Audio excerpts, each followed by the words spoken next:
தண்ணி கொதிக்குதா, அதுக்கப்புறம் தொட்டா என்ன ஆகுது, இந்த மெட்டல் என்ன ஆகுது, சுடுதா.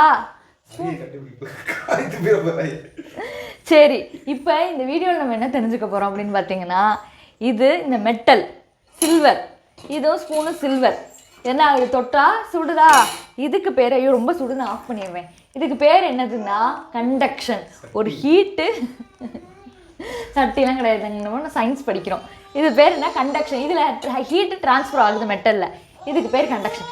அடுத்து கொதிக்கிற தண்ணியில் கை விட்டு பார்ப்போமா, இது என்னது, கன்வெக்ஷன். ஸோ லிக்விடில் சேஞ்ச் ஆகிற இந்த ஹீட்டு அதுதான் என்னது, கன்வெக்ஷன். அடுத்து ஆமாம், இப்படி இப்படி இப்படி இப்படின்னு பற்ற வச்சோமா, அகைன் இதுக்கு பேர் என்ன, ரேடியேஷன். ஓகேவா, அதாவது இது ரேடியேஷன், மெட்டல் கண்டக்ஷன், உள்ளே இருக்க தண்ணி கன்வெக்ஷன்.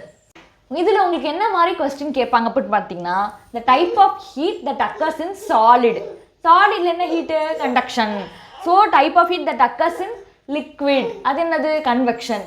அதுக்கப்புறம் heat from sun reaches earth through space by which of the following heat transfer method. Heat transfer method sunலேருந்து earthக்கு எப்படி வருது, because of the radiation. புரிஞ்சா? ஓகே, இந்த கான்செப்ட் எப்படி இருந்துச்சு? ஸோ நம்ம சேனலை மறக்காமல் சப்ஸ்கிரைப் பண்ணிடுங்க. அண்ட் எஸ்எஸ்சிக்கான ஜென்ரல் அவேர்னஸ் கிளாஸ் நான் எடுத்துகிட்டு இருக்கேன். இந்த மாதிரி சயின்ஸ் எல்லாமே நான் உங்களுக்கு சொல்லி தருவேன். லாஜிக்ஸ் ஆப்பை டவுன்லோட் பண்ணாமல் இருந்தீங்கன்னா உடனே டவுன்லோட் பண்ணிங்க. Thank you, bye by.